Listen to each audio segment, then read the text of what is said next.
नमो विष्णुपदाय कृष्णप्रेष्ठाय भूतले श्रीमते जयपताक स्वामिनिधि नामिने नमो आचार्यपादाय निधाय कृपपदायिने गौरगतदामदाय नगरग्रामदारिणे नमो विष्णुपदाय कृष्णप्रेष्ठाय भूतले श्रीमते भक्तिवेदान्त स्वामिनिधि नामिने नमो नमस्ते सरस्वते देवे गौरवाणी प्रचारिणे निर्विशेष शून्यवादी वाचाद्य देशधारिणे जय श्री कृष्ण चैतन्य प्रभु नित्यानंद श्री अद्वैत गदाधर श्रीवासादि गौरभक्तवृंदा हरे कृष्णा कृष्णा कृष्णा हरे हरे हरे राम राम राम हरे हरे नारायणं नमस्कृत्यं नरं चैव नरोत्तमं देवीं सरस्वतीं व्यासं ततो जयमुद्रयेत् नष्टप्रायेषु अपत्रेषु नित्यं भागवत सेव्या भगवती उत्तमश्लोके भक्तिर्भवति नैष्ठकी मुखं करोति वाचालं पुङ्गुं लङ्गाय देगिरिं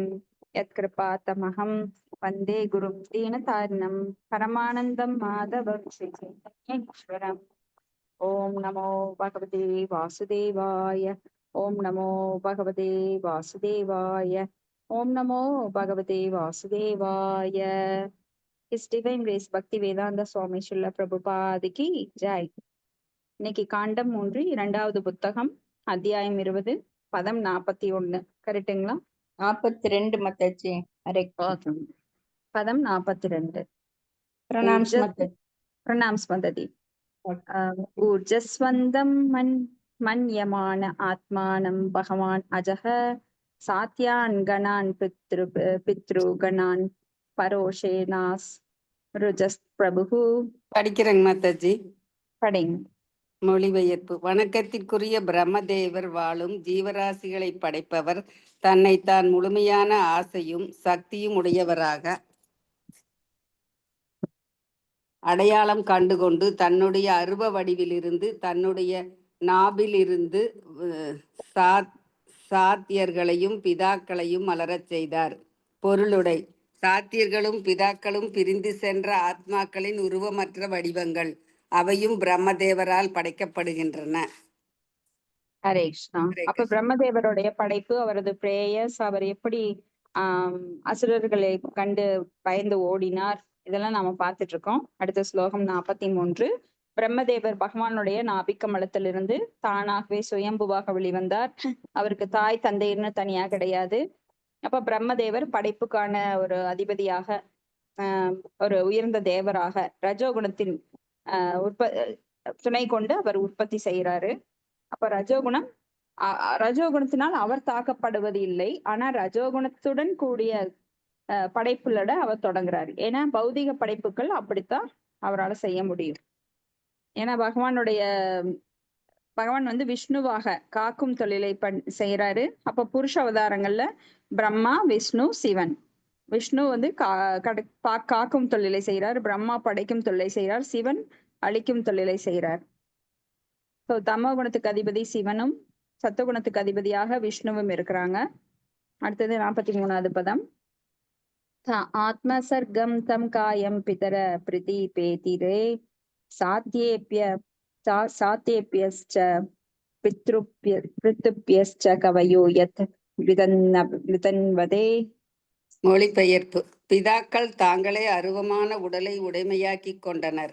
இந்த அருவமான உடலின் மூலமே சடங்கு முறையில் தேர்ந்தவர்கள் சாத்தியர்களும் பிதாக்களும் காலம் சென்ற முன்னோர்களின் வடிவத்தில் உள்ளவர்களும் சார்த்த நிகழ்ச்சியின் போது திருப்தி அடையல் கொடுக்கிறார்கள். பொருளுரை. சார்த்தம் என்பது வேதத்தை பின்பற்றுபவர்களால் மேற்கொள்ளப்படும் ஒரு சடங்கு முறையாகும். இது ஒரு ஆண்டில் 15 நாட்கள் நடைபெறும். அப்பொழுது சடங்கு முறைகளை செய்யும் மதவாதிகள் பிரிந்து சென்ற ஆன்மாக்களுக்கு படையல் கொடுக்கும் கொள்கையை கடைபிடிக்கின்றனர். இவ்வாறு இந்த பிதாக்களுக்கும் முன்னோர்களுக்கும் இயற்கையில் மாற்றங்களால் ஜட உலக இன்பம் அனுபவிக்க முழுமையான உடல் இல்லாத நிலையில் அவர்கள் சந்ததியினரால் தரப்படும் சிராத்த படையலினால் மீண்டும் அத்தகைய உடல்களை பெற முடியும். சிராத்தம் அல்லது பிரசாதத்துடன் தரும் படையல் நிகழ்ச்சி இன்னும் இந்தியாவில் சிறப்பாக கயா நகரில் இருக்கிறது.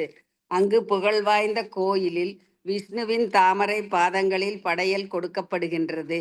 இவ்வாறு பகவான் சந்ததிகளின் பக்தி தொண்டில் மகிழ்வதால் அவருடைய அருளால் முழு உடலற்ற முன்னோர்களின் கண்டனத்துக்கு உரிய ஆன்மாக்களை விடுவிக்கின்றனர். புனித முன்னேற்ற வளர்ச்சிக்காக அவர்கள் மீண்டும் முழு உடலை பெறுவதற்கு உதவுகிறார். துரதிர்ஷ்டவசமாக மாயையின் பாதிப்பினால் கட்டுப்படுத்தப்பட்ட ஆன்மா புலன் திருப்திக்காக தான் பெற்ற உடலை உபயோகிக்கிறது. இப்படி செய்வதால் அந்த ஆன்மா அருவ உடலுக்கு திரும்பிவிடும் என்பதை அது மறந்து விடுகிறது. பகவானின் பக்தன் அல்லது கிருஷ்ணரை பற்றிய உணர்வில் இருப்பவர் சிராத்தம் போன்ற சடங்குகளை நிகழ்த்த வேண்டிய அவசியம் இல்லை. ஏனென்றால் அவர் எப்போதும் பகவானை மகிழ வைக்கிறார். அதனால் அவருடைய பிதாக்களும் முன்னோர்களும் துன்பத்தில் இருந்திருந்தால் தானாகவே அதிலிருந்து விடுதலை பெறுவார்கள். இதற்கு தக்க சான்று பிரகலாத மகாராஜர் ஆவார். பிரகலாத மகாராஜா பாவம் செய்த தன் தந்தையை விடுவிக்கும்படி பலமுறை பகவானின் தாமரை பாதங்களை வேண்டினார். பிரகலாதரை போன்ற வைஷ்ணவ பிறந்த குடும்பத்தில் அவருடைய தந்தை மட்டும் அல்லாமல் அவர் தந்தையின் தந்தை, அவர்களின் பிதாக்கள், 14வது தந்தை வரை தானாகவே விடுவிக்கப் பெறுவார்கள் என்று பகவான் பதிலளிக்கிறார். அதனால் முடிவு என்னவென்றால், எல்லா உயிர் பொருட்களுக்கும், சமுதாயத்திற்கும், குடும்பத்திற்கும் கிருஷ்ணரை பற்றி ஒட்டுமொத்தமாக உணர்வு தேவை. சைத்தன்ய சரிதாமிரத்தில் ஆசிரியர் கூறுகிறார், கிருஷ்ணர் பற்றிய உணர்வு நிலையை கற்று அறிந்தவர் எந்த சடங்குகளையும் செய்ய மாட்டார். ஏனென்றால் கிருஷ்ணர் பற்றி முழு உணர்வு நிலையில் கிருஷ்ணருக்கு தொண்டு செய்தால் எல்லா சடங்குகளும் தானாகவே செய்யப்பட்டு விடும். ஹரே கிருஷ்ணா மாதாஜி. நன்றி மாதாஜி. ஹரே கிருஷ்ணா. நன்றி மாதாஜி. அப்புறம் பித்ருக்கள் அப்படிங்கிற பிதாக்கள், அவங்க வந்து உடலை அருவமான உடலை உடைமையாக்கி கொண்டுள்ளனர். அப்ப இறந்தவங்க எல்லாம் வந்து சில குறிப்பிட்ட காலம் இந்த பௌதிக உலகில அந்த ஆத்மாவானது ஸ்தூல உடல் இல்லாம சூட்ச்ம உடலுடன் திரிந்து கொண்டிருக்கும். அப்ப நாமெல்லாம் சடங்கு செய்வோம். அவங்களுக்கு சடங்குகள்ல வந்து நம்ம படையல் வைப்போம். அந்த படையல் மூலமா அவங்க திருப்தி அடையறாங்க. ஏன்னா அவங்களுக்கு உடல் கிடையாது, ஆனா தாகம் இருக்கும், பசி இருக்கும். அப்ப எப்படி அவங்க வந்து அதை சரி பண்ணிக்கிறாங்கன்னா, நாம கொடுக்கும் படையல் மூலமா அவங்க அந்த பசியை நீக்கிக்கிறாங்க. இந்த பிதாக்களும் முன்னோர்களும் இயற்கையின் மாற்றத்தால் ஜட உலக இன்பம் அனுபவிக்க உடல் இல்லாத நிலையில சந்ததியினால் தரப்படும் அந்த சிராத்த படைப்பை அவங்க எடுத்துக்கிறாங்க. அப்ப இன்னைக்கு கூட கயால போய் பாத்தீங்கன்னா நிறைய பேர் அந்த சிராத்தம் செய்வாங்க. ஏன்னா சிராத்தம் செய்து முன்னோர்களை திருப்திப்படுத்தும் போது அந்த குடும்பத்துல வந்து கெட்ட நிகழ்வுகள் அதிகமா நிகழாது. ஆனா முன்னோர்களுடைய சாபம் எப்படியாவது நம்மளுக்கு கிடைச்சது அப்படின்னா அப்ப அந்த குடும்பம் வந்து ரொம்ப கஷ்டப்படும். அதனால சிராத்தம் செய்யறது இன்னைக்கு எல்லா குடும்பத்திலயும் நடந்துட்டு இருக்கு. ஆனா இதுல விதிவிலக்கு என்னன்னா, முழுமையான கிருஷ்ண உணர்வில் ஈடுபட்டு இருப்பவர்கள், நம்மெல்லாம் கிடையாது, ரொம்ப தூய நிலையில மிக உயர்ந்த நிலையில் இருக்கிறவங்க எந்த சடங்கும் செய்ய வேண்டிய அவசியம் கிடையாது. ஏன்னா பகவான் கிருஷ்ணரை முழுமையாக வழிபடும் போது வேருக்கு நீரூற்றுவது போல, ஒரு மரத்துக்கு வேருக்கு நீரூற்றினால் மறுபடியும் அது கிளை, இலை, தலை அதுக்கெல்லாம் ஊத்த வேண்டிய அவசியம் இல்லை. அப்போ தேவார்ஷி பூதாப்த நிரூணாம் பித்ருணாம் ந கிங்கரோ ராஜன் முனிச்சராஜன் சர்வாத்மா யஹ சரணம் சரண்யம் கதோ முகுந்த பரிகிருத்திய கர்த்தும் அப்படின்னு சொல்லப்பட்டிருக்கு. அதாவது யார் முழுமையாக கிருஷ்ண உணர்வில் உள்ளார்களோ அவர்கள் தேவார்த்தி தேவங்களையோ பூதகணங்களையோ, ஏன்னா நம்ம அவங்களுக்கெல்லாம் கடன் பட்டிருக்கோம், பிற ஜீவராசிகளையோ முன்னோர்களையோ பித்ருக்களையோ வணங்க வேண்டிய அவசியம் கிடையாது. மற்ற தேவர்களையோ வணங்க வேண்டிய அவசியம் கிடையாது. ஏன்னா கிருஷ்ண உணர்வில் முழுமையாக ஈடுபட்டிருப்பவர்கள் எப்பொழுதும் கிருஷ்ணரை திருப்திப்படுத்துறாங்க. அதனால தனித்தனியா போய் இலைக்கு தனியா தண்ணி ஊத்து, காய்க்கு தனியா தண்ணி ஊத்து, பழத்துக்கு தனியா தண்ணி ஊத்து அந்த வேலையே கிடையாது. இப்ப இதுக்கு உதாரணம் நம்ம பார்க்கலாம். 14 தலைமுறை பிரகலாத் மகாராஜோட 14 தலைமுறை முன்ன பின்ன ரெண்டு பக்கமே பகவான் வந்து நான் விடுவிக்கிறேன் அப்படின்னு வாக்கு தர்றார். அப்ப யார் ஒருவர் முழுமையான கிருஷ்ண பக்தியில் ஈடுபட்டிருக்காரோ அவங்க குடும்பத்துல ஒருத்தர் இருந்தா கூட போறோம், அவங்களுடைய முந்தைய தலைமுறை 14 தலைமுறையும் பிந்தைய தலைமுறை 14 தலைமுறையும் பகவானால் காக்கப்படுகின்றது.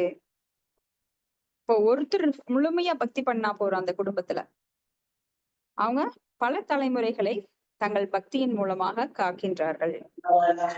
ஸ்லோகம் 44.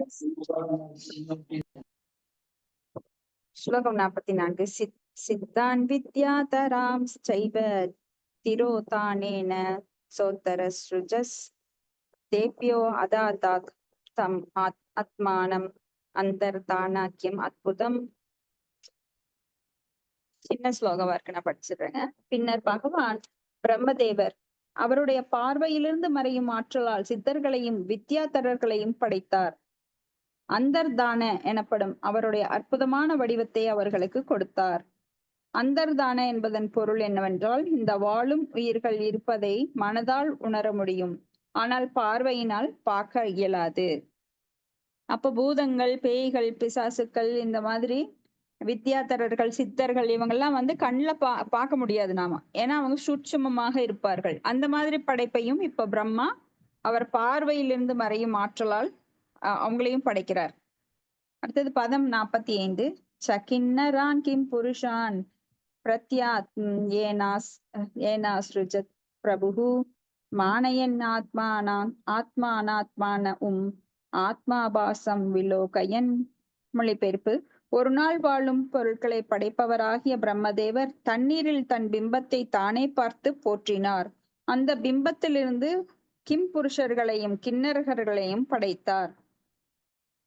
இப்போ அவருடைய நிழல் தண்ணீர்ல பாக்குறப்போ பிரதிபிம்பம் எல்லாருக்குமே தெரியும். அந்த பிரதிபிம்பத்திலிருந்து அவர் கிம் புருஷர்களையும் கிண்ணறர்களையும் தோற்றுவிக்கிறார். பதம் 46. தேது தக்ருஷு ரூபம் தியக்தம் சத் பிரமேஷ்டினா மிதுனி பூய காயந்தஸ் தம் ஏவோ சசி கர்மபிஹி. மொழிபெயர்ப்பு: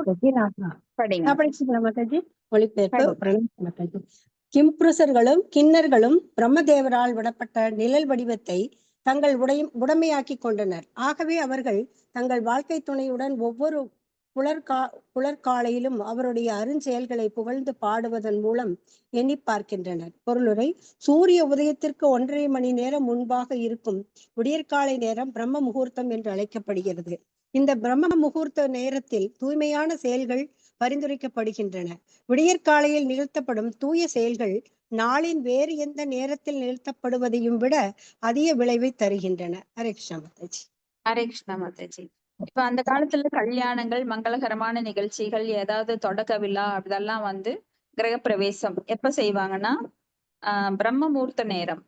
பிரம்ம முகூர்த்த நேரம்னா சூரியன் உதிப்பதற்கு 1.5 மணி நேரத்துக்கு முன்னாடி. ஏன்னா அந்த நேரம் வந்து சத்துவ குணத்தில் மேலோங்கி உள்ளது. சத்துவ குணத்துல வந்து அங்க அமைதியா இருக்கும், எந்த ஒரு சத்தமும் இருக்காது. அப்போ பகவானுடன் தொடர்பு கொள்ளுவது ரொம்ப எளிதா இருக்கும். இப்ப நீங்க காய்ச்சி மூச்சுன்னு வீட்டுல சத்தம் இருந்ததுன்னா உங்களால உட்காந்து மெடிடேஷன் பண்ண முடியாது, பகவானோட நாமத்தை நல்லா சொல்ல முடியாது. ஏன்னா பகல் ஆரம்பிச்ச உடனே உங்களுக்கு எவ்வளவு சவுண்டு வருது பாருங்க. ரோட்ல போற சவுண்டு, குருவிகளோட சவுண்டு, விலங்குகள் சவுண்டு, வீட்டுக்குள்ள காய்ச்சி மூச்சுன்னு எல்லாம் புறப்படுவாங்க. தடால் புடால் ஆபீஸ்க்கு போறவங்க எல்லாம், எனக்கு பாத்ரூம் காணோம், உனக்கு பாத்ரூம் காணோம், துண்டை காணோம், துணியை காணோம், எல்லாம் வந்து பரபரன்னு இருப்பாங்க. அந்த நேரத்துல உங்களால மெடிடேஷன் பண்றது இயலாத காரியம். ஆனா பண்ணலாம், பேருக்கு பண்ணலாம். அதனாலதான் நம்ம ஜபா செக்ஷன் வந்து 5 மணில இருந்து, ஆனா 3 மணில இருந்து செய்யறவங்க இருக்காங்க. ஸ்ரீலட்சுமி மாதாஜி எல்லாம் வந்து 3 மணில இருந்தே செஞ்சு முடிச்சிடுறாங்க. சுந்தரி மாதாஜி இந்த மாதிரி சிலர் வந்து ரொம்ப ஏர்லியா உட்கார்ந்து முடிச்சிடுறாங்க. சந்திரா மாதாஜி கூட இந்த மாதிரி. அப்ப நம்ம 5 மணிக்காவது தொடங்குறோம். 5 மணிக்குமே நம்ம வந்து கொஞ்சம் பேர் 20 பேர் வர்றீங்க, இன்னும் அதிகமா வரணும்னு நான் எதிர்பார்க்கிறேன். அப்போ அந்த பிரம்ம முகூர்த்த நேரத்துல செய்யற அந்த சப்தமானது அது வந்து பல அதிர்வுகளை, நல்ல அதிர்வுகளை நம்மளுக்கு கொடுக்கும். அப்ப அது பல மடங்கு இருக்கும். நீங்க மத்தியானம் செஞ்சு பாருங்க, அது கம்மியா இருக்கும். இதே மாலை நேரத்துல செஞ்சு பாருங்க, தமோ குணம் மேலோங்கி இருக்கிற நேரத்துல இன்னும் அதனுடைய மதிப்பு கம்மியா இருக்கும். சோ காலையில பண்றது பல மடங்கு நம்மளுக்கு நன்மையை தரக்கூடியது. இப்ப எல்லாருமே பல மடங்கு தான் எதிர்பார்க்கிறோம். 1 ரூபாய் போட்டா 1000 ரூபாய் வரும்னு பாக்குறோம் இல்லைங்களா? அது மாதிரி ஒரு தடவை சொன்னா நம்மளுக்கு பல மடங்கு பலன் தர அந்த பிரம்ம முகூர்த்த நேரத்தில் செய்வது, ஜபம் செய்வது மிகவும் நன்மை தரக்கூடியது. அதனாலதான் 5 மணிக்கு வாங்க, அட்லீஸ்ட் 5 மணிக்கு வாங்கன்னு சொல்றது. அடுத்தது 47வது ஸ்லோகம். தேகேன வை போகவதா சயானோ பகு சிந்தயா சர்கேணு பசிதே क्रोधात् उत्ससज தத்வபுஹு. ஹரே கிருஷ்ணா மாதாஜி. ஒரு முறை பிரம்மன் தன் உடலை நன்கு நீட்டி படுத்துக் கொண்டார். படைப்பு வேலை விரைவாக நடைபெறாமல் கவனித்த அவர் அந்த கிடுகிடுத்த நிலையில் சிடுசிடுத்த நிலையில் அந்த உடலையும் விட்டுவிட்டார். அவ்வளவுதான். Okay, அப்போ அப்படி படைப்பு ஏற்படும் போது அவர் நீட்டி படுத்திருக்காரு, உடனே அந்த உடலையும் விடுறாருன்னு சொல்லப்படுது. அடுத்தது பார்க்கலாம். 48வது பதம். ஏ ஏ அகயந்தோ முத கேசா அகயஸ்தேங்க ஜஞ்சிரே சர்பா பிரசர்பத க்ரூரா நாகா போகாரு கந்தராக. ஹரே கிருஷ்ணா மாதாஜி. ஓ அன்பான விதுரனே, அந்த உடலிலிருந்து உதிர்ந்த முடி பாம்புகளாக மாற்றம் பெற்றது. அந்த உடல் கைகள் கால்களுடன் சேர்ந்து ஊர்ந்து கொண்டிருக்கும் பொழுதே அதிலிருந்து பயங்கரமான பாம்புகளும் படங்கள் விரிந்த நாகங்களும் தோன்றின. ஹரே கிருஷ்ணா. இப்படி அவர் உடலை விடுக்கும் போது அவரது முடிகளிலிருந்து பாம்புகள் தோன்றுகிறது. ஹரே கிருஷ்ணா. அப்ப பாம்புகள் பல வகையான பாம்பு, இப்ப நாகப்பாம்பு, சாரப்பாம்பு, கருநாகம், இது மாதிரி ஏகப்பட்ட வெரைட்டிஸ் இருக்கு. அதெல்லாம் அவரது முடியிலிருந்து தோன்றதா சொல்லப்படுது. அப்ப பிரம்மா அப்படின்னா நாம நினைச்ச கூடாது நம்மளோட ஹைட்டு, நம்மளோட வெயிட், நம்மளோட ஆயுள் அப்படின்னால நினைச்ச கூடாது. பிரம்மதேவர் மிக உயர்ந்த நிலையில் சத்தியலோகத்துல அவர்தான் முதல் படைப்பு.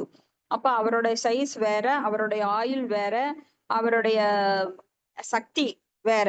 நம்மள மாதிரி கிடையாது. நம்மளுடைய 5 அடி 6 அடி உயரமெல்லாம் கிடையாது. பிரம்மதேவருக்கு 100 ஆண்டுகள் அப்படின்னா ஒரு கல்பம். 4 சதுர யுகங்கள் சேர்ந்து 1000ஆல பெருக்கப்படும் போது ஒரு கல்பம். அதுதான் அவருடைய ஆயுள். மிக மிக மிக மிக நீண்ட ஆயுள். ஒரு நாள் அப்படிங்கிறதே நம்மளுக்கு அதுல பல கோடி ஜென்மம் எடுத்துருவோம். அவ்வளவு மில்லியன் நாட்கள், வருடங்கள். அடுத்தது 49வது பதம். ச ஆத்மானம் மன்யமான கிருத கிருத்தியம் இவாத்மபூஹு ததா மனோன் சஜர்ஜாந்தே மனசா லோக பாவனான். ஹரே கிருஷ்ண மாதாஜி. மாதாஜி மொழிபெயர்ப்பு. முதல் உயிரான தானாக பிறந்த பிரம்மன் ஒரு நாள் தன் வாழ்வின் குறிக்கோள் நிறைவேறிவிட்டதை போல் உணர்ந்தார். அந்த நேரத்தில் அவர் தன் மனதில் இருந்த அண்டத்தின் நன்மையான செயல்களை உயர்த்தும் மனு என்னும் பெரிய உயிர்களை தோற்றுவித்தார். ஹரே கிருஷ்ணா மாதாஜி. நன்றி மாதாஜி. பெயருடைய மனு என்னும் பெயருடைய உயிர்களை, அங்க ஸ்பெல்லிங் மிஸ்டேக் வந்துச்சுங்க, பெயருடைய உயிர்களை தோற்றுவித்தார். அப்போ முதல் உயிரான தானாக பிறந்த பிரம்மன். பிரம்மாக்கு தாய் தந்தை கிடையாது. நாம் ஏற்கனவே பார்த்திருக்கோம். கர்ப்போதகசாயின் நாபிக்கமலத்திலிருந்து தாமரையிலிருந்து தோன்றியவர் தான் பிரம்மா. ஸ்வயம்பு. ஸ்வயம்பு அப்படின்னா தானாக தோன்றியவர். அவர் குறிக்கோள் நிறைவேறிவிட்டதை போல உணர்கிறார். என்ன குறிக்கோள் அவருக்கு? படைப்பை செய்வது, பிரஜாபதிகளை உருவாக்குவது, உயிர்வாளிகளுக்கு உடல் கொடுக்கிறது. அப்ப பகவான் அந்த சக்தியை அவருக்கு தேனே பிரம்ம கிருதாய ஆதி கவையே, அவரது இதயத்தில் எல்லா வேதத்தின் ஞானத்தையும் அவர் கொடுக்கின்றார். அதன் மூலமாக அவர் தன்னுடைய சொந்த சக்தியின் மூலமா இந்த படைப்பை செய்யவில்லை. பகவான் கொடுத்த சக்தியின் மூலமாக அவர் இந்த படைப்பை செய்யறார். அதனால அவர் அவரோட குறிக்கோள் நிறைவேறி விட்டதா அவர் ஒரு மன நிறைவு பெறுகிறார். அண்டத்தின் நன்மை செயல்களை உயர்த்தும் மனு என்னும் பெயருடைய உயிரை தோற்றுவிக்கிறார். அப்ப பிரம்மாவோட ஒரு பகல்ல 14 மனுக்கள் வருகிறார்கள். மனு சம்ஹிதை அப்படிங்கிற ஒரு புத்தகம் இருக்கு. அப்ப மனுக்கள் இயற்றிய சட்டங்களை கொண்டுதான் இந்த பௌதீக உலகம் செயல்படுகின்றது. அடுத்தது பதம் 50. தேப்யசோ அச்ருஜத் ஸ்வீயம் பரம் புருஷம் ஆத்மவான் தான் திருஷ்டுவா ஏ புரா சிருஷ்டா பிரசசம் ச பிரஜாபதி. மொழிபெயர்ப்பு. தன்னடக்கமுடைய படைப்பாளர் அவர்களுக்கு தான் சொந்த மனித வடிவத்தை கொடுத்தார். மனுக்களை பார்த்து முன்பே படைக்கப்பட்டவர்களான தேவர்கள், கந்தவர்கள் முதலியோர் அண்டத்தின் தலைவரான பிரம்மாவை போற்றினார். ஹரே கிருஷ்ணா மாதாஜி. ஹரே கிருஷ்ணா மாதாஜி. அப்ப பிரம்மா தான் முதல் படைப்பாளி, முதல் ஜீவராசி. அவர் மனுக்களை படைக்கிறார், கந்தர்வர்களை படைக்கிறார், யஷர்களை படைக்கிறார், ராட்சசர்களை படைக்கிறார், மனிதர்களை படைக்கிறார். இப்படி பல பல படைப்புகளை அவர் மேற்கொள்கிறார். அப்போ அவர் தான் எல்லாருக்கும் தந்தை. அதனால நல்லவர்களான கந்தர்வர்கள், தேவர்கள் அவங்கெல்லாம் பிரம்மனை போற்றுகிறார்கள். மனுக்கள் எல்லாம் ஏன்னா அவர் தான் எல்லாருக்கும் தந்தை, படைத்தவர் தான் தந்தை. இப்ப அவர் வந்து தாயின் மூலமாக படைக்கல. எப்படி பகவான் வந்து பிரம்மாவை ஒரு பெண்ணுடன் இணைந்து படைக்கவில்லையோ, அது போல பிரம்மாவும் இங்க ஒரு பெண்ணுடன் இணைந்து படைக்கவில்லை. அவர் தன்னுடைய மானசீக புத்திரர்களாக சனத்குமாரர்களை படைக்கிறார். அவரது நெற்றிக்கண் வழியாக ருத்ரரை படைக்கிறார். இப்படி தோள்கள் வழியாக, பிட்டத்தின் வழியாக, முடியின் வழியாக, இப்படி பல பாகங்கள், தன்னுடைய உடல் பாகங்கள்ல இருந்தே பல படைப்புகளை படைக்கின்றார். அப்ப அவர்தான் தாய், தந்தை, குரு எல்லாம். நம்மளுக்கு ஆதி குரு யாரு? பிரம்மதேவர். அப்ப பிரம்மதேவர் சொல்லியதைத்தான் நாம ஏத்துக்கணும். ஏன்னா பிரம்மதேவர் பகவானை நேரில் கண்டவர். இப்ப நம்ம தாத்தாக்கு தாத்தா யாராவது ஏதாவது சொல்லியிருந்தாங்கன்னா அந்த உண்மை நம்ம ஏத்துக்கிறோம் இல்லைங்களா? இப்ப நம்ம தாத்தா சொல்லியிருக்காரு, நாம கேட்கணும், ஏன்னா அவர் நேர்ல பார்த்திருக்காரு அப்படின்னு சொல்லி சில விஷயங்கள் எல்லாம் நம்ம ஏத்துக்குவோம். அது போல பிரம்மதேவர் கடவுளை நேரில் கண்டவர். நாமெல்லாம் நேர்ல பகவானை பார்க்க முடியாது. ஆனா நேரில் கண்டவர்கள் சொன்னதை ஒத்துக்குவோமோ இல்லையோ? இப்ப அமெரிக்காவுக்கு ஒருத்தர் போறாங்க, டூர் போறாங்க. அவங்க சொல்றாங்க, அமெரிக்கால வந்து பூங்காக்கள் எல்லாம் இப்படி இருக்கு, சாலைகள் இப்படி இருக்கு, கட்டடங்கள் பெருசா இருக்கு. அந்த காலத்துல வந்து இந்த மாதிரி நம்மளுக்கு போனோ இல்ல வேற வசதிகள் கிடையாது, கேமராக்கள் எல்லாம் கிடையாது. அப்ப அங்க போனவங்க சொல்லுவாங்க, கடல் வழியா கப்பல் வழியா போனவங்க சொல்லுவாங்க. அப்ப பிளைட் கூட கிடையாது. அப்ப கடல் கடந்து போகணும்னா ரொம்ப ரிஸ்க் எடுத்து தண்ணியில பயணம் செய்து பல மாதங்கள் கழித்து ஒரு நாட்டுக்கு போகணும். அப்ப அந்த நாட்டில இருந்து அவர் எப்படியாவது திரும்பி வந்தாருன்னா அவர் சொல்லுவாரு, அமெரிக்கா அப்படி இருந்தது, அங்க இருக்கிற மக்கள்லாம் இப்படி இருக்காங்க, அவங்க ஆடைகள் எப்படி இருந்தது, உணவு இப்படி இருந்தது. அப்ப வந்து அதை ஏத்துக்குவாங்க. அது போல பிரம்மாதான் கடவுளை கண்டவர், நேரில் கண்டவர். அதனால நம்ம பிரம்ம மத்துவ கௌடிய சம்பிரதாயத்தின் வழியாக பிரம்ம சம்ஹிதையில பாடி வைக்கிறார். அவர் தன்னுடைய குமாரர்களுக்கு சொல்றார் பகவான் எப்படி, அவரது தோற்றம் எப்படி, அழகு எப்படி, இளமை எப்படி அப்படின்னு பல செய்திகளை, ஆன்மீக செய்திகளை அவர் தான் நமக்கு சொல்றார். அப்ப நம்மளுக்கு ஆதி அவர்தான் முன்னோர். தாத்தாக்கு தாத்தாக்கு தாத்தாக்கு தாத்தாக்கு தாத்தா அப்படின்னு பார்த்தா அவர்தான் பிதா மகர். அப்ப அவர் சொல்றதை நாம நம்பிக்கையுடன், ஸ்ரத்தையுடன் ஏற்றுக்கொள்ள வேண்டும். ஏன்னா நம்பிக்கை தான் முக்கியம். நம்பிக்கை இல்லைன்னா ஒரு குடும்பத்துல யாரும் வாழ முடியாது. கணவன் மேல மனைவிக்கு நம்பிக்கை இல்லை, மனைவி மேல கணவனுக்கு நம்பிக்கை இல்லை, குழந்தைங்க மேல அம்மாக்கு நம்பிக்கை இல்லை. அப்ப குடும்பமா இருக்காது. அப்ப பக்தி அப்படின்னு வந்துட்டாலே நாம வந்து முதல்ல நம்பிக்கை வேண்டும். நம்பிக்கையின் அடிப்படையில் செய்யப்படுவதுதான் பக்தி. ஏன்னா பகவானை நாம நேர்ல காண முடியாது. வேதங்கள் கண் கொண்டுதான், வேத சக்ஷு, வேதத்தின் கண் கொண்டுதான் பார்க்கணும். அந்த வேதங்கள் யாரு நமக்கு சொல்றா? பிரம்மா தனது 4 தலை மூலமாக ரிக், யசு, சாம, அதர்வனன்னு 4 வேதங்களை நம்மளுக்கு சொல்றார். அது எங்கிருந்து சொல்றார்? பகவானிட்ட இருந்து வாங்கி சொல்றார். அவர் தானா சொல்லல. ஏன்னா பகவானால் வேதம் படைக்கப்பட்டது. வேதைச சர்வேர் அகம் வேத வேத்யோ வேதாந்த கிருத் வேதவித் ஏவச்சாகம். வேதங்களை படைத்தவனும் நானே, வேதங்களால் அறியப்படுபவனும் நானே, வேதங்களை முழுமையாக அறிந்தவனும் நானே. பகவான் வந்து பகவத்கீதையில 15.15 சொல்றார். அடுத்தது 51வது பதம். அஹோ ஏதத் ஜகத் சுக்ருதம் பததே கிருதம் பிரதிஷ்டிதா கிரியா யஸ்மின் சாகம் அன்னம் அதாமகே. நான் படிக்கிற மாதாஜி. மொழிபெயர்ப்பு. அவர்கள் வேண்டினார் சந்திரா மாதாஜி படிக்கட்டும், விடுங்க. படிக்கிறாங்களா மாதாஜி? அவங்க படிங்க படிச்சுட்டாங்க. படிங்க. மொழிபெயர்ப்பு. அவர்கள் வேண்டினார், ஓ அண்டத்தை படைப்பவரே, நாங்கள் மகிழ்ச்சி அடைந்தோம். நீங்கள் எது உற்பத்தி செய்தீர்களோ அதனை நான்கு செய்துள்ளீர்கள். சடங்குமுறை செயல்கள் இப்போது மனித வடிவில் முழுமையாக படைக்கப்பட்டு விட்டதால் நாங்கள் அனைவரும் வேலி படையல்களை பங்கிட்டுக் கொள்வோம். பொருளுரை. பகவத்கீதையின் 3ஆம் அதிகாரம் 10ஆம் பதத்தில் வேள்வியின் முக்கியத்துவம் குறிக்கப்பட்டுள்ளது. படைப்பின் தொடக்கத்தில் பிரம்மன் மனுக்களை படைத்தார். அதோடு சடங்குகள் உள்ள வேள்வியின் வழிமுறைகளையும் படைத்தவர்கள் ஆசீர்வதித்தார் என்று பகவான் அங்கு உறுதிப்படுத்துகிறார். பிரம்மதேவர் அவர்களை ஆசீர்வாதித்தார். வேள்வி சடங்குகளை தொடருங்கள். நீங்கள் படிப்படியாக தன்னை அறிதல் என்னும் சரியான நிலைக்கு உயர்த்தப்படுகிறீர்கள். ஜட உலக இன்பத்தையும் அனுப்புவீர்கள். பிரம்மதேவரால் படைக்கப்பட்ட எல்லா உயிர் வழிகளும் உயிரினங்களும் கட்டுப்படுத்தப்பட்ட ஆன்மாக்களும் அவை ஜட உலக இயற்கையின் மீது ஆட்சி புரிய விரும்பும். வேள்வி சடங்குகளின் நோக்கம் என்னவென்றால் படிப்படியாக உயிர்வாழிகளும் உயிரினங்களும் தூய்மையான உணர்தலை மீண்டும் வழக்கில் கொண்டு வருதல் ஆகும். அண்டத்தின் அதுவே வாழ்வின் தொடக்கமாகும். இந்த வேள்வி சடங்குகள் பகவானின் மகிழ்விக்க உளங்கொண்டவை ஆகும். ஒருவர் பகவானின் மகிழ்வித்தால் அன்று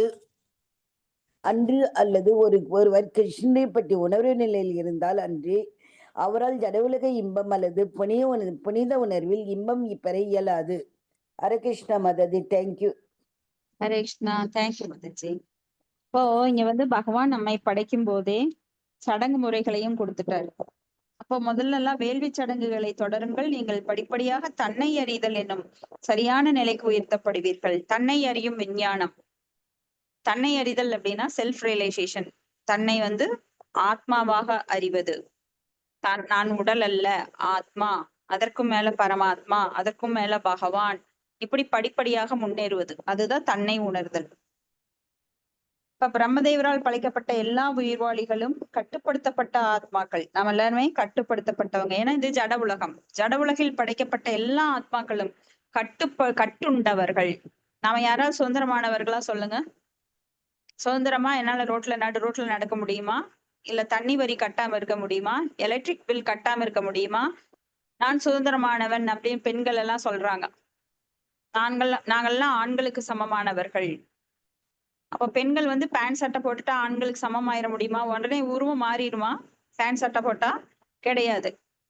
இயற்கையோட அவங்க போட்டி போட முடியாது. இது எல்லாம் வந்து போலித்தனமான ஒரு உரிமை கொண்டாடுறது. யாருக்குமே இந்த உலகத்துல உரிமையே இல்லை. எல்லாருமே கட்டுண்டவர்கள். எல்லாமே பகவானுடையது. ஈசாவாசியம் இதம் சர்வம் எத்கிஞ்சிய ஜெகத்யாம் ஜெகத். எல்லாமே பகவானுடையது. அப்போ ஒரு குறிப்பிட்ட காலத்துக்கு நாம வந்து அதை அனுபவிப்பதற்காக உரிமை தரப்பட்டிருக்கிறோம். நிரந்தரமா கிடையாது. என் பேர்ல சொத்து இருக்குதுன்னா நான் பெரிய கோடீஸ்வரி அப்படின்னு ஆட முடியாது. ஏன்னா அந்த செல்வம் வந்து நிலையற்றது. எப்ப வேணா என்னை விட்டு டபால்னு போயிடும். அப்புறம் உட்காந்து அழுக முடியாது. ஏன்னா அது வந்து பற்றுதல். அந்த பற்றுதலை எல்லாம் விடுத்துட்டு இது எல்லாமே பகவானுடையது, தற்காலிகமாக எனக்கு அனுபவிக்க கொடுக்கப்பட்டிருக்கிறது, எப்ப வேணா இது என்னை விட்டு நீங்கும். அதுபோல் நம்ம உடலானது இந்த ஆத்மா குடிகொண்டிருக்கிறது. ஆனா இந்த உடல் வந்து இந்த ஆத்மாவை விட்டு எப்பொழுது வேண்டாலும் நீங்கும். நிரந்தரமானது கிடையாது.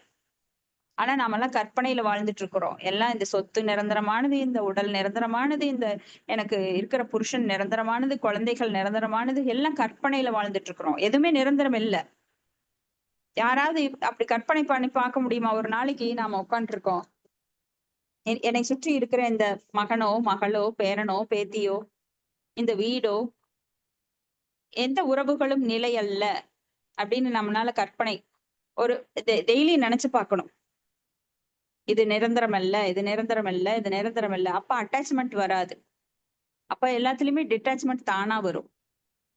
எப்ப நீங்க எல்லாம் எனக்குரியது, இதெல்லாம் இவர்கள் என்னை பாதுகாப்பார்கள், வயசானா இவங்க பாத்துக்குவாங்க, இதெல்லாம் கற்பனை. பகவான் தான் எல்லாரையும் பாத்துக்கிறார். பகவான் எல்லாருக்குள்ளேயும் பரமாத்மாவாக இருந்து தூண்டுகிறார். அப்போ ஒரு மகனோ மகளோ பார்க்கணும் அப்படின்னா பரமாத்மாவோட அந்த துணை வேணும். ஏன்னா அவர் தான் தூண்டி விடுறார்.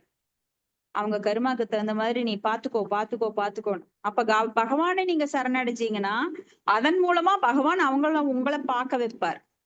பகவான சரணடையினா மாயை தான் அவங்கள தூண்டி விட்டு நீ அவங்கள பார்க்க வேண்டிய அவசியம் இல்லை. அவங்க என்ன உனக்கு பண்ணினாங்க? பெரிய பிள்ளைக்கு தானே நிறைய பண்ணாங்க, பெரிய பிள்ளை பாத்துக்கிட்டோம். பையனுக்கு தானே பண்ணினாங்க, பையன் பாத்துக்கிட்டோம். என்கிட்ட காசு இல்லை, அதனால நான் பார்க்க வேண்டிய அவசியம் இல்லை. எனக்கே இங்க காசு பத்தல, இவங்களை ஏன் பார்க்கணும்? இப்படி பல பிரச்சனைகளை நம்ம வந்து மாயை தூண்டி விடும். ஆனா இதையே நீங்க பகவானிடம் சரணடைந்தால் பகவான் என்ன பண்ணுவார்? உங்களை பரமாத்மாவாக இருந்து அந்த ஆத்மாவை வந்து தூண்டி விடுவார். அந்த உடல்ல இருக்கிறவங்கள தூண்டி விடுவார். நீ கண்டிப்பா பார்க்கணும், உனது கடமை அவங்க அப்படிங்கிற ஒரு குற்ற உணர்வை ஏற்படுத்துவார். அதனால அவங்க நல்லா பார்க்க ஆரம்பிச்சிருவாங்க. சோ பகவானை சரணடையணும், இது ரொம்ப முக்கியம். அப்போ எப்படி நாம வந்து அந்த காலங்கள்ல, அந்த காலம் இல்லை இந்த காலங்கள்ல கூட எப்படி பகவான் வந்து அந்த சட்டத்தை வகுத்திருக்கிறார் அப்படின்னா, ஆஹ் மூணாவது அத்தியாயம் கர்மயோகம். அதுல பார்க்கலாம். சகயக்ஞா பிரஜா கிருஷ்டுவா புரோவாச்சா பிரஜாபதீஹ அனேன பிரசவித்யஸ்துவம் ஏசவோ அஸ்வதிஸ் காமதுக் அப்படின்னு சொல்லி படைப்பின் ஆரம்பத்துல மனிதர்களையும் தேவர்களையும் விஷ்ணுவுக்கான யாகங்களை செய்து அதில் சேர்த்து பிரஜாபதியும் அனுப்புறாரு. யாகங்களை செய்து சுகமா இருங்க அப்படின்னு. ஏன்னா மகிழ்ச்சியான வாழ்வுக்கும் முக்திக்கும் தேவையான அனைத்தும் இந்த யாகங்களால் அடையப்பெறும். 18வது அத்தியாயத்துல நாம படிக்கிறோம், என்றுமே யாகம், யக்ஞம், தபம், தானம் இதெல்லாம் நிறுத்தப்படக்கூடாது. அப்ப யாகம் அப்படின்னா இப்ப என்ன யாகம்? சங்கீர்த்தன யக்ஞம். இப்ப வந்து நாம வேள்விகள் அப்படின்னா செங்கல் எல்லாம் அடுக்கி வச்சு அதுல பல மூலிகைகள் எல்லாம் போட்டு பகவானுக்கு யாகம் செய்ய வேண்டிய அவசியம் கிடையாது. ஏன்னா அது பொருள் செலவு, அதிகமான பொருள் செலவு. அப்ப வந்து அதுக்கு தகுதியான நபர்கள், அந்தணர்கள் வேணும். அவங்க கரெக்டா மந்திரங்கள் எல்லாம் படிச்சிருக்கணும். இப்ப இருக்கிற அந்தணர்களுக்கு ரிக், யசு, சாம, அதர்வன அப்படின்னு கடல் போன்ற வேதங்கள் எல்லாம் படிக்க முடியாது. அப்படியே படிச்சாலும் அது ப்ரொனன்சியேஷன் சரியா பண்ணணும். அதை வந்து அவங்க நல்ல எண்ணங்களோட பண்ணணும். ஆனா இப்ப இருக்கிற பிராமணர்கள் காசுக்காக எவ்வளவு, நீங்க 1000 ரூபாய் கொடுத்தா 1000 ரூபாய்க்கு சொல்லுவாங்க, 2000 ரூபாய் கொடுத்தா 2000த்துக்குரிய மந்திரம் சொல்லுவாங்க, 10,000 கொடுத்தா 10,000த்துக்குரிய மந்திரம் சொல்லுவாங்க. அப்ப அந்த யாகங்கள் பெயரளவான யாகங்கள், உண்மையில பகவானை திருப்தி செய்யக்கூடிய யாகங்கள் கிடையாது. அப்போ நம்மளுக்கு யாகங்கள் செய்ய சரியான புனிதமான இடங்கள் கிடைக்குதான்னு பார்த்தா அதுவும் கிடையாது. யாகங்கள்ல போடக்கூடிய மூலிகைகள் கிடைக்குதான்னு கேட்டா அதுவும் கிடையாது. ஏன்னா காடுகள் எல்லாம் அழிக்கப்பட்டு விட்டது. இப்போ வேதங்கள்ல குறிப்பிடப்பட்டிருக்கிற அந்த மூலிகைகள் எல்லாம் நம்மளுக்கு ஒரு 20-25% கூட கிடைக்கிறது கிடையாது. அப்போ பிராமணர்கள் எப்படி இருக்கிறாங்க? பணத்துக்காக செய்யறாங்க. இப்படி பலவிதமான குழப்பங்கள் இருக்கு. அதனால இன்னைக்கு யாகம் அப்படின்னா சங்கீர்த்தன யக்ஞம், நாம சங்கீர்த்தன யக்ஞம், சர்வபாப பிரணாச்சனம், பிரணாமோ துக்க சமனஸ், தம் நமாமை ஹரிம் பரம். ஒவ்வொரு யுகத்துக்கும் ஒரு யுக தர்மம் இருக்கு. அது போல இந்த கலியுகத்தோட தர்மம் என்ன? நாம சங்கீர்த்தனம். ஹரே கிருஷ்ண கிருஷ்ண கிருஷ்ண ஹரே ஹரே, ஹரே ராம ராம ராம ஹரே ஹரே. இதனுடைய மதிப்பு யாருக்கு தெரியுதோ தெரியலையோ, ஆனா நாமெல்லாம் காலையில ஒவ்வொரு வீட்லயும் நாம ஜபம் செய்யறதுனால ஒரு யக்ஞம், ஒரு யாகம் நடத்தப்படுகின்றது. யாரெல்லாம் அந்த சாண்டிங் கிளாஸ்க்கு வர்றீங்களோ 5 மணிக்கு, அவங்க வீட்டுல பாருங்க, முதல்ல இருந்த நிலைமையை விட இப்ப மேல மேல உயர்ந்துட்டு இருக்கோம். ஏன்னா தினம் நாம வந்து அங்க ஒரு யாகம் பண்ணிட்டு இருக்கோம். பகவானோட நாமத்தை 16 மாலைகள் சொல்லும் போது தானாகவே அங்க ஒரு யாகம் நடத்தப்படுகிறது. அப்ப யாகம் நடத்தப்பட்ட அங்க என்ன இருக்கும்? மங்களகரம் நிலைத்திருக்கும். பகவானுடைய நாமம் எல்லா தீய அதிர்வலைகளையும் அழிக்கக்கூடியது. சோ அந்த இடத்துல வந்து எந்த ஒரு துர்சக்தியும் நுழையாது. யாரெல்லாம் இதை உணர்ந்திருக்கிறீங்க இங்க இருக்கிறவங்கல்ல? நாம ஜபம் செய்ய 5 மணிக்கு கூடுறவங்க, நாம ஜபம் செய்யறதுல இருந்து எங்க வீட்டுல நல்ல ஒரு இதை பார்க்க முடியுது, ஒரு அமைதியை பார்க்க முடியுது. ஆமாங்க மாதாஜி, பார்க்க முடியுது மாதாஜி. அதெல்லாம் உண்மைதாங்க. நான் உணர்றேன் மாதாஜி. நான் உணர்றேன் மாதாஜி. டெய்லி உணர்றேன் மாதாஜி. நான் 3:30ல இருந்து பண்றேங்க மாதாஜி. டெய்லி 16 அப்படி பண்ணிருவாங்க மாதாஜி. ஹரி ஹரி. இன்னும் நிறைய பேர் ஜபத்துக்கு வர்றீங்க. அவங்க எல்லாருமே சொல்லலாம். உணர்ந்திருக்கிறீங்களா? 3 மணி கிளாஸ் 3 மணி கிளாஸ்ல இருக்கேன் மாதாஜி. அதனால எனக்கு நல்லா இதா இருக்கு மாதாஜி. 3 மணிக்கு கிளாஸ் இருக்குதுங்களா? 3:20க்கு ஆரம்பிக்கும். 3:20 சரி, அடுத்தது பார்க்கலாம். ஹரே கிருஷ்ணா, ஹரே கிருஷ்ணா. அடுத்தது ஓகே ஓகே ஓகே, நீங்க அப்புறம் பேசிக்கோங்க. ஓகே. அடுத்தது நம்ம யக்ஞம் அப்படின்னா அன்னாத் பவதி பூதானி பர்ஜன்யா தன்ன சம்பவக யக்ஞாத் பவதி பர்ஜன்யோ யக்ஞக கர்ம சமுத்பவக. அப்போ இந்த யாக சக்கரமானது தொடர்ந்து நடத்தப்படுகின்றது.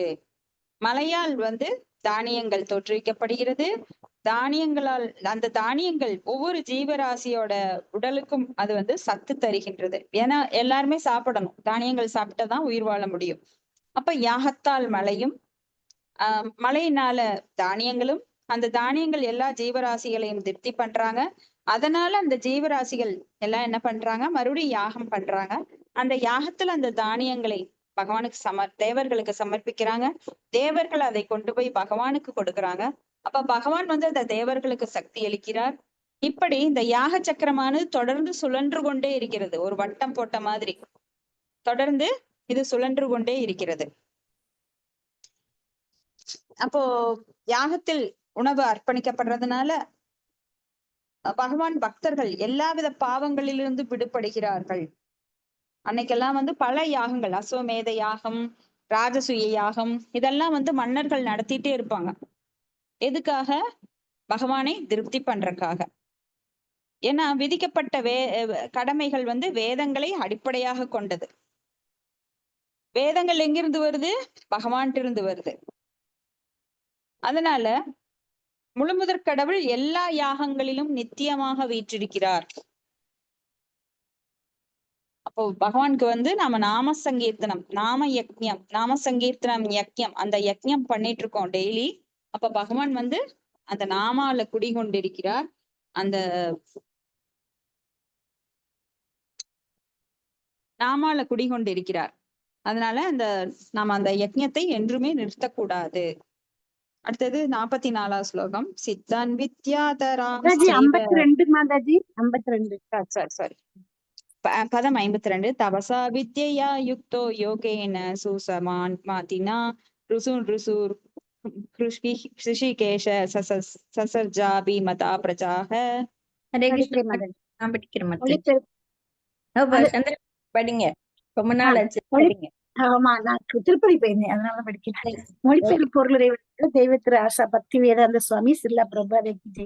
கடுமையான தவம், வழிபாடு, மனத்தை ஒருமுகப்படுத்துதல் மற்றும் பக்தியில் முழு ஈடுபாடு இவற்றுடன் கோபம் அற்ற நிலை இவற்றால் தன்னை தகுதியாக்கி கொண்டு தன் புலன்களையும் கட்டுப்படுத்தி கொண்ட பிரம்மதேவர் சிறந்த முனிவர்களை தன் பிள்ளைகளாக தோற்றுவித்தார். பொருளுரை. வேள்வி சடங்குகள் நிகழ்ச்சிகள் ஜட உலக பொருளாதார வளர்ச்சிக்காக இருப்பனவாகும். சொல்ல போனால் அவை தூய அறிவை விதைக்கவும் உடலை நல்ல நிலையில் வைக்கவும் உள்ளவையாகும். ஆனால் தூய அறிவை உண்மையில் பெற மற்ற தகுதிகள் தேவையாக இருக்கின்றன. எது முக்கியம் என்றால் வித்யா அல்லது பகவான் வழிபாடு. மனதை ஒருமுகப்படுத்த உதவும். பல்வேறுபட்ட உடல் தோற்றமைப்பின் உடற்பயிற்சி சார்ந்த நிகழ்ச்சிகளை குறிக்க சில சமயம் யோகா என்ற வார்த்தை பயன்படுத்தப்படுகிறது. பொதுவாக யோகா அமைப்பின் வேறுபட்ட உடல் தோற்ற அமைப்புகள் அறிவு குறைந்த மனிதரால் யோகாவின் முடிவு என்று ஒப்புக்கொள்ளப்படுகின்றன. ஆனால் உண்மையில் அவை பரமாத்மாவின் மீது மனத்தை ஒருமைப்படுத்தவே உள்ளனவாகும். பொருளாதார வளர்ச்சிக்கு மனிதர்களை படைத்த பின்னர் பிரம்மதேவர் தூய ஆன்மீக உணர்தலுக்கு முன்னுதாரணமாக திகழும் முனிவர்களை படைத்தார். ஹரே கிருஷ்ணா. தேங்க்யூ. ஹரே கிருஷ்ணா. தேங்க்யூ. இதுல இருந்து என்ன தெரியுது அப்படின்னா, நல்ல மனநிலையில் இருக்கும் போது தூய செயல்கள் செய்யப்படும். மனது வந்து கலங்கப்பட்டிருக்கும் போது அதன் விளைவு கெட்ட செயல்கள் வெளிப்படும். இப்ப பிரம்மதேவர் நல்ல மனநிலையில் இருக்கும்போது முனிவர்களையும் தேவர்களையும் படைக்கிறார். அவருக்கு கோபம் வர்றப்போ நெற்றிக்கண்ணிலிருந்து ருத்ரரை படைக்கிறார். ருத்ரர் என்ன பண்றாருன்னா, அவர் படைத்த படைப்புகளை எல்லாம் அழிக்க தொடங்கிறார். ருத்ரரை எதற்காக படைக்கிறார்? எனக்கு சேவை செய், எனக்கு வந்து ஹெல்ப் பண்ணு, படைப்புல வந்து எனக்கு உதவு அப்படின்னு சொல்றாரு. ஆனா ருத்ரரை கோபத்துல படைத்ததுனால, பிரம்மதேவருடைய கோபத்துல உண்டான அந்த ருத்ரர் படைக்கிறதுக்கு பதிலா பூத கணங்களையும் பேய்களையும் பிசாசுகளையும் படைக்கிறார். அப்ப அந்த பூதகணங்கள் பேய்கள் பிசாசுகள் என்ன பண்ணுதுன்னா, இவர் படைத்த படைப்பையும் சேர்ந்து அழிச்சிட்டு இருக்கிறாங்க. படைப்புக்கு உதவுன்னு சொன்னா படைப்புக்கு கெடுதல் பண்ற அளவுக்கு ருத்ரர் வந்து படைப்பை தோற்றுவித்தார். அதனால என்ன சொல்லிட்டார், நீ ஒன்னும் ஆணியே புடுங்க வேண்டாம், தயவு செஞ்சு சும்மா இரு, தவம் பண்ணிட்டு இரு, உனக்கான நேரம் வரும்போது நீ பகவானுக்கு சேவை செய்யலாம்னு சொல்லி அவர் தவம் பண்ண அனுப்பிட்டார். அப்போ இங்க வந்து அவர் மனம் நல்ல நிலையில் இருக்கும் போது முனிவர்களையும் தேவர்களையும் இந்த மாதிரி அவர் தோற்றுவிக்கிறார். புருஷர்களையும் கிண்ணறர்களையும் தோற்றுவிக்கிறார். இப்போ வேள்வி சடங்கு பொதுவா இந்த ஜட உலகில எதுக்காக பண்ணப்படுது அப்படின்னா, பௌதிக வளர்ச்சிக்காக. எனக்கு செல்வம் வேண்டும், கல்வி வேண்டும், எனக்கு மகன் வேண்டும், மகள் வேண்டும், கண் திருஷ்டி போகணும், இப்படித்தான் வேள்விகள் செய்வாங்க. ஆனா வேள்வி செய்யப்படுவது எதற்காக? வேள்வி என்றால் என்ன?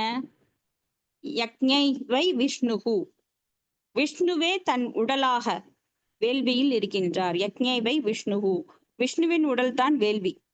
அப்போ யாரை திருப்திப்படுத்தணும்? விஷ்ணுவை திருப்திப்படுத்த வேண்டும். எல்லா சடங்குகளும் எதற்காக? முடிவில் எல்லா சடங்குகளும் எதற்காக செய்யப்படுகிறது? முடிவில் பகவானை திருப்தி செய்வதற்காக. அப்போ பாகவத்துல கூட ஒரு ஸ்லோகம் அழகா அதை சொல்லும். அதாவது பகவானை திருப்தி செய்வதற்காகவே எல்லா சடங்குகளும் செய்யப்பட வேண்டும் அப்படின்னு சொல்லி. அப்போ இங்க வந்து வித்யா அல்லது எது முக்கியம் என்றால் வித்யா அல்லது பகவான் வழிபாடு. வித்யா என்றால் என்ன? அறிவு. அப்ப பகவானை வழிபடுவதுதான் வித்யா, அறிவு. இன்றைய காலகட்டத்துல நம்ம அறிவுன்னு எதை சொல்றோம்? ஒரு குழந்தை வந்து மேக்ஸ் நல்லா போட்டதுன்னா ஆஹா புத்திசாலி, அறிவு, குழந்தைக்கு ரொம்ப அறிவு அப்படின்றோம். உண்மையான அது அறிவு கிடையாது. அது ஜட உலக அறிவு. அது வந்து அந்த அறிவானது நிலையற்றது. ஆனால் பகவானை வழிபடுகின்ற அறிவுதான், அதுதான் உண்மையான வித்யா. கல்வி அப்படின்னாலே வித்யா. அந்த அறிவு ஆன்மீக கல்வி. பகவான் யார்? நான் யார்? பகவானுக்கும் எனக்கும் என்ன உறவு? பகவானிடம் எப்படி திரும்பி செல்லுவது? பகவானை எவ்வாறு திருப்திப்படுத்துவது? அதுதான் உண்மையான வித்யா, அறிவு. இல்லைன்னா அது அவித்யா. அவித்யா அப்படின்னா இன்றைய கல்வி நிலையங்கள் இன்றைக்கு எல்லாமே அவித்யாவை தான் போதிக்கின்றது. அவித்யான ஏன்னா அன்னைக்கெல்லாம் வேத கல்விகள், நாலந்தா பல்கலைக்கழகம், அஜந்தா பல்கலைக்கழகம் போன்ற பல்கலைக்கழகங்கள் எல்லாம் பாரத பூமியில வேரூன்றி நின்றது. ஒரு பிரிட்டிஷ்காரன் உள்ள வரணும்னு நினைச்சா அவன் என்ன பண்ணினா, இவங்களுடைய அறிவை மழுங்க செய்யணும், அப்பத்தான் நாம உள்ள வர முடியும். சோ என்ன பண்ணினா அதையெல்லாம் தகர்த்தெறிஞ்சான். ஓலைச்சுவடிகள், கோடிக்கணக்கான ஓலைச்சுவடிகள், நாலந்தா பல்கலைக்கழகம், அஜந்தா பல்கலைக்கழகம் நம்மளுடைய வேதங்களை பற்றிய, புராணங்களை பற்றி, இதிகாசங்களை பற்றி, உபனிஷங்களை பற்றி, இதையெல்லாம் வந்து அந்த நூட்களை எல்லாம் தீய வச்சு கொளுத்துனான். அதுக்கப்புறம் இந்த மக்களை முட்டாளாக்கி இந்த முட்டாள் மக்களை எப்படி அடிமைப்படுத்தலாம் அப்படின்னு சொல்லி அவனுடைய கல்வியை உள்ள கொண்டு வந்தான். எப்படி இந்த உடலை பாதுகாப்பது? ஆத்மாவை விட்டுட்டான். ஆத்மாதான் முக்கியம். அந்த ஆத்மாவை விட்டுட்டு உடலை எப்படி பாதுகாப்பது? அதுக்கு என்னென்ன படிப்பு படிக்கணும்? இதையெல்லாம் படிச்சு ஒரு அரசாங்கத்துல நீ வேலைக்கு போலாம். வேலைக்கு போனா உனக்கு சம்பளம் கிடைக்கும். அப்போ மாடு மாதிரி நீ சாப்பிட்டு கடைசியில கழுத மாதிரி சாப்பிட்டு நீ இறந்துடலாம். அப்ப ஆத்மா பற்றிய ஞானமே இருக்காது. இன்னைக்கும் அந்த கெஜெட்ல பிரிட்டிஷ் அரசாங்கத்தோட கெஜெட்ல நம்மளை எவ்வாறு அடிமைப்படுத்தினார்கள். ஏன்னா அடிமைப்படுத்துறதுங்கிறது வந்தா உடனே அடிமைப்படுத்திட்டாங்கன்னு இல்ல, ஒரே ஷாட்ல நடந்துராது. அதுக்கு படிப்படியா திட்டம் போட்டாங்க. இவங்களை வந்து எப்படி நாம சொல்ற பேச்சு கேட்க வைக்க முடியும்? அப்போ இவங்க கிட்ட இருக்கிற திறமை என்ன, அதை தகர்க்கணும்னா நாம என்ன செய்யணும்? இப்படி பலவாறு திட்டம் போட்டாங்க. முதல்ல ஒரு ஸ்பை அப்படிங்கிற ஒரு ஒற்றனை அனுப்புவாங்க. அந்த ஒற்றன் வந்து இந்த நாட்டுக்குள்ள மக்கள் எவ்வாறு இருக்கிறாங்க, அவங்க வந்து வீக்னஸ் என்ன, அவங்களுடைய எப்படி அவங்கள வந்து நாம சரி கட்டலாம். ஏன்னா போரிட்டு வெல்ல முடியாத அளவுக்கு அன்னைக்கு மன்னர்கள் எல்லாம் வந்து நல்ல நிலையில இருந்தாங்க. வெளிநாட்டுல இருந்து இங்கெல்லாம் வந்து போர் புரியுற அளவுக்கு நம்ம சோம்பி கிடக்கல. அப்பெல்லாம் இயந்திரங்கள் கிடையாது போருக்கு, அப்பெல்லாம் வீரர்கள் தான் இருந்தாங்க. அப்ப இந்த பாரத பூமியில மன்னர்கள் வந்து நல்ல வீரர்களாக இருந்தார்கள், நல்ல புத்திசாலிகளாக இருந்தார்கள், அறிவு மிக்கவர்களாக, ஞானிகளாகவும் இருந்தார்கள். அப்ப மன்னர் வந்து வெறும் மன்னரா இல்ல, அவர் வந்து யோகியாவும் இருந்தார். அந்த மாதிரி மன்னர்கள் நல்ல ஆன்மீக படிப்பை கற்றுக்கொண்டு ஆட்சிக்கு வந்தாங்க. இன்னைக்கு மாதிரி படிக்காத முட்டாள்கள் எல்லாம் போய் மேடையில் உட்கார்றது கிடையாது. அன்னைக்கு தகுதி இருக்கணும், அவங்கதான் ஆட்சி ஆள வேண்டும். ஏன்னா மன்னர்கள்லாம் வேத கல்வி பயின்று அவங்க ஆசிரமத்துல அந்த வேதசால பள்ளிகளில் படித்து அப்புறம்தான் மன்னர்கள் ஆவாங்க. இது எல்லாருக்குமே கட்டாயம். அப்போ அவங்க வந்து ஞானிகளாகவும் இருந்தாங்க. அப்போ கல்வி அப்படின்னா அது வித்யா, அறிவு. ஆன்மீக கல்வி மட்டுமே அறிவை கொண்டது. மத்ததெல்லாம் உண்மையான அறிவு கிடையாது. இன்னைக்கு கொடுக்கிற ஜடக்கல்வி எல்லாம் உண்மையான அறிவு கிடையாது. உடலை எப்படி பேணி காப்பது, ஏடிஎம் மெஷின் மாதிரி எப்படி அவங்கள வந்து பணம் காய்க்கிற மரமா பண்ணலாம். ஏன்னா இன்றைய குழந்தைகளுக்கு ஒரு பொறுமை கிடையாது, சகிப்புத்தன்மை கிடையாது, உடனே சூசைட் பண்றாங்க, நல்ல ஒழுக்கம் கிடையாது, எப்படி உறுப்புகளை கண்ட்ரோல் பண்ணணும், எப்படி வாயை கண்ட்ரோல் பண்ணணும், என்ன வேணா பேசுறாங்க. ஏன் இல்லை இதெல்லாம் இல்லைன்னா நம்ம இப்ப கல்வி திட்டத்துல அதெல்லாம் கிடையவே கிடையாது. ஒரு ஒழுக்கம், ஒரு நேர்மை, ஒரு பண்பாடு, அது இதெல்லாம் வேதிக் லிட்ரேச்சர்ல தான் இருக்கு. வேதங்கள் மூலமா தான் கத்துக்க முடியும். நாம் எப்படி வாழணும், இந்த உடலை எப்படி வந்து நாம பகவானுக்கு திருப்தி பண்றதுக்காக உபயோகிக்கணும், அதெல்லாம் வேதிக் லிட்ரேச்சர்ல தான் இருக்கு. அப்போ காமஸ்ய நேந்திர பிரீத்திர் லாப்கோ ஜீவேதையாவதா ஜீவசிய தத்துவ ஜிக்ஞாசா நாத்தோ எச்சேக கர்மபி அப்படின்னு சொல்லி வாழ்வின் விருப்பங்கள் புலனுன்பத்தை நோக்கி செலுத்தப்படக்கூடாது. பரபிரமத்தை பற்றி விசாரணையில் ஈடுபட வேண்டும். அதே போல தர்மம் அப்படின்னா என்ன? தர்ம ஸ்வனிஷ்டித கபும்சம் விஸ்வக்ஷோனோ கதாசூயே நோத்பாதையே எதிர்தையும் ஸ்ரமையவகி கேவலம். தன்னுடைய நிலைக்கு தகுந்த தொழில் கடமைகள், பரமபுருஷரை பற்றிய செய்திகளை கவர்ச்சியை தூண்டவில்லை என்றால் அவை அனைத்தும் பயனற்ற உழைப்பே. யார் ஆகட்டும், ஒரு பிராமணன் ஆகட்டும், கடைநிலையில் இருக்கிற ஒரு பிச்சல்றவன் கூட அவனுடைய தொழிலோட முடிவு என்னவா இருக்கணும்? பகவானை திருப்தி பண்றதாதான் இருக்க வேண்டும். இல்லை என்றால் அது சிரம ஏவகி கேவலம். அதனால எந்த பிரயோஜனமும் கிடையாது, பயனற்ற உழைப்பு.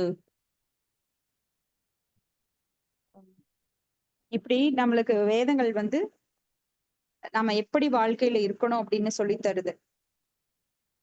சவை பும்சா, நம்மளோட பரோ தர்மம் என்ன? சவை பும்சாம் பரோ தர்மோ யதோ பக்திர் அதோக்ஷஜே அகைதுகி அப்பிரத்திகேயா ஏயாத்மா சுப்ரசீததி. இப்போ பகவானோட பக்தி தொண்டுல நம்மளோட கான்சென்ட்ரேஷன் இருக்கிறது தான் உண்மையான தர்மம். ஆத்மாவை பூர்ண திருப்திப்படுத்துவதற்கு இந்த பக்தி தொண்டானது உள்நோக்கம் இல்லாததாக இருக்க வேண்டும், இடையறாததாக இருக்க வேண்டும். இன்னைக்கு கிளாஸுக்கு வர்றேன், 2 நாள் வரல அப்படின்னா நம்மளுக்கு அதனால ஒண்ணும் கிடைக்காது. தொடர்ந்து வரணும். அகைதுகி அப்பிரத்திகதா, தொடர்ச்சியாக நம்ம பாகவதம் கேட்கணும், பகவத்கீதை படிக்கணும், பகவானோட நாமத்தை சொல்லணும், 24 மணி நேரமும் பக்தி தொண்டில் ஈடுபட்டு கொண்டிருக்க வேண்டும். அது வந்து உள்நோக்கம் இல்லாததாக இருக்கணும். எனக்கு குழந்தை வேணும், எனக்கு பணம் வேணும், என்னோட தொழில் எடை ஒண்ணு வாங்க போறேன், அதுக்கு வந்து பக்தி பண்றேன், இதெல்லாம் இருக்கக்கூடாது. அகைதுகி அப்பிரத்திகை அந்நிய அபிலாஷித சூன்யம், எந்த ஒரு அபிலாஷங்களும் இருக்கக்கூடாது. அதுதான் உண்மையான பக்தி, அதுதான் உண்மையான அன்பு. இப்ப நான் ஒருத்தர்கிட்ட நான் அன்பு பண்றேன், அவங்க கிட்ட இது கிடைக்கும் அதனால அன்பு பண்றேன்னா அது கலப்படம். உண்மையான பக்தி எதையும் எதிர்பார்க்காது. உண்மையான அன்புங்கிறது எதையும் எதிர்பார்க்காது. ஹரே கிருஷ்ணா. இதோட முடிச்சுக்கலாம். உங்களுடைய கருத்துக்கள் எது இருந்தா நாம இப்ப பேசலாம்.